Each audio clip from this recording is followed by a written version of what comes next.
decided, he made a decree that they could go back to Jerusalem. You ain't got to be here no more. We done took over the Babylonians, and now y'all can go back. So they started to make a trek back to Jerusalem. But the Jerusalem that they went back to was not the Jerusalem that they left. Because the Jerusalem they got back to, the temple was down. They had destroyed the temple. It was in ruins. And the walls and the gates had been burnt down. Amen? Amen. So he sent Zerubbabel.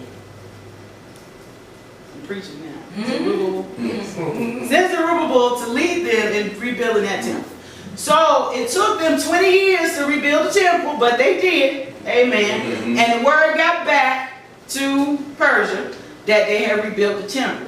But they found out that the temple was built, but the people still didn't have a rekindling of their heart for God. So they was there, and which brings to my mind is you can have a building full of people and it don't have nothing to do with God. Amen. Do you remember when Jesus went in the temple and turned over all that stuff? Because everything that was going on in it didn't have nothing to do with God. So we can have the building. That's what was happening in Jerusalem at the time. They had the temple rebuilt, but they didn't have the heart for God as they used to have. So what happened was, let's fast forward a bit. Fast forward 100 years when Cyrus was gone. And now we have Artaxerxes king now. Persia's still in rule. And Artaxerxes was another Persian that had sympathy for Jerusalem. And so the word got back that their heart was still not for God. So he sent the prophet Ezra. You remember Ezra? Okay. So he sent the prophet Ezra down and commissioned him to go and have a revival. Let's go down there and revive these people and get them to worshiping God again. Amen. So after that, we get introduced to Nehemiah. My buddy Nehemiah. Well, Nehemiah is a servant. He's Jewish. He's a servant to Artaxerxes. And he has a very interesting job. He's a cupbearer to Artaxerxes. And if you don't know what the cupbearer is, that's the person that when they have the parties in the palace and the different things, they would bring wine in the cup, and the cupbearer would have to drink it, and then everybody would stop and see if he would drop dead before they give it to the king and they drink it. So that's the cupbearer's job. So Artaxerxes loved Nehemiah. I mean, he really loved Nehemiah. Well, 14 years in, when Ezra was down there and carrying on, the word came back that, everything is good, but the walls aren't still built, and blah, blah, blah. So Nehemiah got kind of stressed and depressed, and so he's walking around the palace, and Artaxerxes is like, dude, what's wrong? And he was like, well, they didn't build the walls back in Jerusalem, whatever. So Artaxerxes felt bad. So what he did was, he gave Nehemiah an army and resources, money and different things, to go to Jerusalem to rebuild the walls. He said, you go, get your heart together, get the walls built so you'll be all right, because that's how much he loved Nehemiah. He didn't want to see him disheartened like that. How many times have you seen somebody disheartened, or you see that they stressed out in their face and you just keep walking back? Like, what's wrong with them? I hope you don't ask me. I don't know how many times, you don't. I'm just saying. But there's some people that love you in such a way, they can't walk past you with that face. They can't see you when they know that your heart is bad. And that's what happened with Artaxerxes. He had to send Nehemiah there, go do your thing, get some stuff, do what you got to do, get your heart right. So that's what he did. So he got down to Jerusalem with all this stuff, and he was ready to rebuild the walls. Well, just like whenever God gives us something to do and you start doing it the right way, here comes some folk. Amen. And as soon as Nehemiah steps foot into Jerusalem, here comes Sanballat, Tobiah, and Geshem. As soon as he got there, he had opposition from these non-Jewish folks. So you think about this. That ain't had nothing to do with them. This was Jerusalem. They wasn't Jewish. This didn't have nothing to even do with them. But Sanballat, Tobiah, and Geshem. You got to remember them, because you have some of them in your life, because I know I got some of them in my life. They got different names, but yeah, I got a Sanballat and a Tobiah and a Geshem in my life. And so every time I start to do something, here they come. They got something to say. So what Sanballat and Tobiah and Geshem did, Sanballat wrote a letter, sent word down to Nehemiah. Nehemiah's up on the wall. They building the wall. He gets burned not once, not twice, not 3 times, not 4 times, but 5 times. 5 times. He sent word down there and told Nehemiah, come down. We need to talk. Go to verse 3. If you haven't closed it, I'll just read it to you. And I sent messages, this is Nehemiah talking to them about this coming down thing. And I sent messengers unto them saying, I am doing great work, so that I cannot come down. Why should the work cease while I leave it and come down to you? Which brings me to the title of my sermon. I don't have time for that. Amen. We need to learn how to say, I don't have time for that. No matter how many times somebody asks you to do something, if it is interfering with your work that God has assigned you, I don't have time for that. Amen. Every time Sanballat sent word down there to him, he told him, I don't have time for that. The Bible says he repeatedly told him, I don't have time for that. Amen. And so somebody asked me, he was like, well, they didn't do anything wrong, did they, by asking him to come down? Well, that's the thing that we do. We look at everything on the surface. We don't get in there and see what's really going on. And then when we find out what's really going on, then we're upset. But see, we can't be upset because we didn't get in there and see for ourselves. We just went along with the program. Amen. So what Nehemiah did, being a good steward of his time, you know, and valuing the gift of time that God gave him, you know, he had to look at who was asking him to come down. Now, if you look through all of Nehemiah, he had trouble and opposition all the way throughout. And there's a list of people that helped him in that opposition. Sanballat, Tobiah, and Geshem. Sometimes in some of the trouble, it was just Tobiah. Sometimes it was just Geshem. Sometimes it was Tobiah and Geshem. But every time, it was Sanballat. Not only was he in the list of people causing trouble for Nehemiah, but normally he was listed first. Now, I don't know about y'all, but in my life, in my circles, you have a different circle for different stuff. You got a church circle, you got a circle at work, you got you in any clubs, you got a circle there. There's always one person that's always in the middle of all the opposition, in the middle of all the mess. If anything gets started, it's one person. I got a Sanballat in every single circle that I'm in. Sanballat was the one that we knew that did not care for anything that God had going on. So if you was doing any work that pertained to God, Sanballat was against it. So Nehemiah had to discern who is asking. So the people that are asking are people that don't believe in me, number one. They ain't going to support me in the work that God done assigned me to do. They don't even like me. They want to kill me. They even got with the men in Ashdod and formed a little alliance. Like they formed a gang to come and kill me.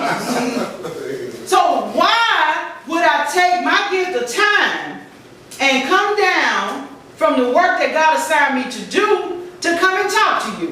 Why would I do that? I don't have time for that. I don't. Amen. And see, that's another thing too. We got to graduate at some point and stop caring about whether or not you like me, whether or not you agree or support the work that I'm doing assigned by my God. I don't know what God told you to do, but I don't have time to stop doing what I'm doing to talk to you.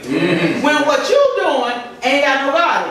Amen. Amen. So we have to discern the who. Okay, so we know we ain't got time for them who's. We don't have time for those who. Then we want to, he had to figure out, you know, what they wanted him to do. They wanted him to come down off the wall. So his assignment was to go up there and build a wall. Now what Sanballat didn't know, way back in the first chapter, before all this even got started, before he got the commission from the king, he had already prayed in the first chapter and got the favor of God. And then he got the favor of the king. But Sanballat, not knowing that, he goes up and says, oh, we see what you're trying to do. You're trying to rebel. You're trying to take over. And if you don't come down, we're going to go and tell the king on you. But see, that's what usually happens when you have Sanballats and Tobias and Geshems in your life. See, they make up these things, you know, to be true on you. And then they decide that they're going to threaten you, amen. You know, but they don't understand what the reality is. I got God already on my side. So what you don't understand is I don't even need you. Amen. I don't need to come down and talk to you. I don't need to tell you anything. I don't need to avenge myself for what I'm doing because God said it was okay. And then the ruler of the land said it was okay. As a matter of fact, he paid for all this. Amen. Amen. So what they had to do, because they did threaten him, is he wanted him to come down and he wasn't going to come down. So they felt like they had to protect where they were. So he said, we're going to still work, we're going to persevere, and we're going to, you know, put up security. So I'm sure they got those 9mm and 45 and all that business that they had going on, you know, and they still worked and they did security too. So they were protected because if you threaten me, I need to believe you. Amen. Amen. So Sanballat had already threatened. So he got the what? I ain't coming down. I ain't got time for that. But see, the thing of it was, and what we got to get under our belt is how they came to him. Amen. Sanballat didn't come down and go to Jerusalem and go inside and knock on the door and say, dude, I need to talk to you for a minute. No, no. He sent word by other folks, number one. He sent word by other folks 5 times. 5 times. Which meant what? He was a coward. Because my Bible say, if you got a problem with me, you come to me. Amen. Amen. But Sanballat sent word by his servant. So we know, number one, the man is a coward. Amen. Amen. Amen. And then, thank you, Pastor. Amen. Then, after we figured out that he was a coward, then we find out that the Bible said that the letter was an open letter. Now what that means is that it was available to the public. Now first of all, this is supposed to be between me and you. You called me. Now why everybody else got to know what's supposed to be going on between me and you? Now everybody else got to know. Now everybody else is in the business. Everybody else got issue with it. And they wasn't invited to this party. I didn't see their name in the letter. You invited me. So why is everybody else in on it? That right there is immaturity. Because see, number one, you were coward enough. If you're a coward, you're immature anyway. Because a grown behind person will say, look, this ain't good.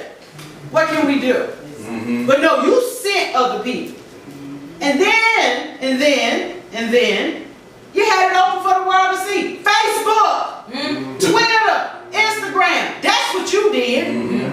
Amen. Immaturity. And then, not only did you stop, you didn't stop there. Then you threatened me in the letter. You thought it was going to get my attention by saying, if you don't come down and talk to me, I'm going to tell King on you.